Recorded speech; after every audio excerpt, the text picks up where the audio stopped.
it's hard to know where to start with what's wrong with R35 because there's all sorts of things wrong with it. Going into the realms of employment status, the case law, I suppose from my point of view, and also the practicality of working with the public sector and the private sector clients in trying to figure out how they're going to get through this. Very quick bit about my background and my cycle career. I've been a cycle courier, late teens. That was hard work, so that was gig economy. I then went back to university, so got a background in law. I've worked in the private sector, I've worked for myself mainly, I've worked in the government, I've also worked in the corporate sector as an employee. So I have a range of looking at it from all sorts of different points of view. And when I worked at the Office of Tax Simplification, I think I was the only person there who was actually from a self-employed background. And it's very interesting to understand when you're looking at policy, the different angles that government or policy is trying to be written in. My point, or what I want to talk about today, is the situation where you have this so-called deemed employee. I don't know how much you know about R35, but if you've got a personal service company and in the public sector currently, and as of April 2020 in the private sector, it will be up to the client to determine what your assessment is as to whether you're inside or outside of R35. If you're deemed to be inside, then you make a deemed payment as an employee. You are not an employee. You are you have no employment rights.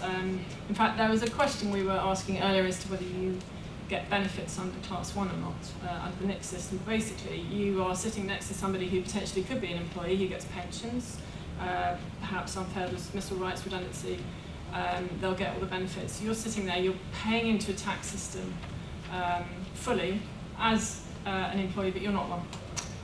So I think probably that's the first position that I would find very difficult. And I think leading on from that, practically we might see a situation where you're going to have somebody who's got a personal service company who's perhaps challenged it under the new legislation, because in the draft legislation there's going to be a challenge process. They've challenged it, there's no incentive for the client to change their mind, so they have said you're inside. They again then get deducted the tax, or they get pushed through an umbrella company.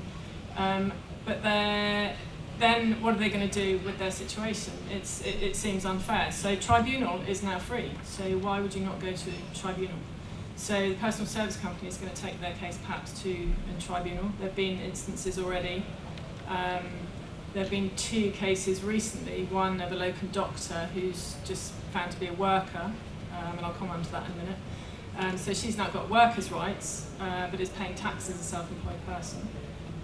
There's other cases where personal service companies have been put aside, but it's a difficult situation because we're getting a sort of undercurrent in the workforce. You've got a situation where your personal service company is paying tax, but they're getting no employment rights, and then you've got your workers who are getting basic employment rights but paying tax as self-employed.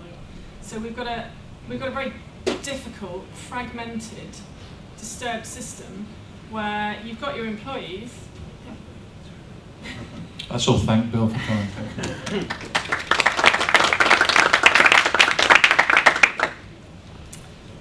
Sorry.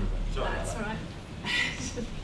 So you've got your employees. They have their full rights. They're protected after 24 months. You know, they're in a position where you know they've got the benefits, the holiday pay, the sick pay. And then you're going to have this underclass of worker where they seem to fall between the different departments, and nobody is currently looking at this situation where it's unfair. It just seems to be, and it has always been a very unfair tax in my view, simply because of the situation. The other problem is actually establishing employment status in the first place. And as Philip mentioned earlier, we possibly didn't have enough case law. I think actually we've got too much case law. The problem I have is the system of precedent in law, in that you have to look at cases that have gone before. So one of our predominant or fundamental cases is ready-mix concrete from 1968. So in 1968, I think everyone will agree, things were a little bit different. So we have 3 points in that case, which has become what every judge looks at whenever you start tribunal proceedings.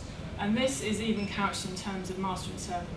So we're looking at a very, very different way of assessing whether somebody is self-employed for tax purposes or for employment rights purposes. So you've got the system of precedent, which isn't helping. Then you've got new case law coming through, and every piece of case law that comes through is different on the facts. So it doesn't actually establish anything.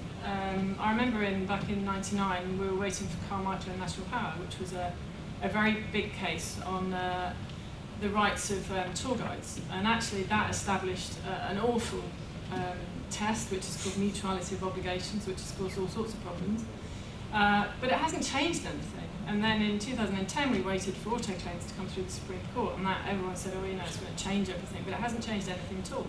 We still have a massive problem with establishing whether somebody is inside or outside of I-35. So from a business point of view, and I think particularly with I'm going to mention the B word, we've got so much uncertainty at the moment that in April 2020, we're going to have a massive problem with our contingency flexible workforce, because the private sector are somehow going to have to decide whether this person is going to be able to provide their services as an independent contractor or whether they have to deduct. The problem with that is that the liability is on them. So if they get it wrong, we're not talking about one contractor, we might be talking about 1,000 contractors. And then, say HMRC come in 4 years later and decide that they're going to have a look, and they're going to decide that it's not, that there was carelessness just on a whim. So you've got fines and penalties. So you now have private sector companies who are going to have to, they basically have an audit risk. So this is going outside of just bringing people into your company on a flexible basis. You've got to now look at this from the point of view of, this is something that you've got to tell the shareholders, because if you've got a large contingency workforce and you are continuing to engage them outside of I-35, then that potentially could be a massive risk where you're going to have to pay hundreds of thousands of pounds in back taxes, and you won't know until HMRC decide whether they're going to do a compliance check or not. That can't be a good system for the economy. We can't lose our contingency workforce. They're a very necessary part of this economy. And I just hope that if we have a general election, that this can be rethought. I do think that there needs to be a different tax type for perhaps the contractors, maybe the freelance limited company, which I'll leave Brian to talk about. But I do think it's a very badly thought out tax, and all it's doing is raising revenue, which is what HMRC wants it to do, but it's going to be, I think it's probably going to be very damaging. And I've already seen the damage happening in the public sector, so it's not all roses as HMRC would have it. So everyone needs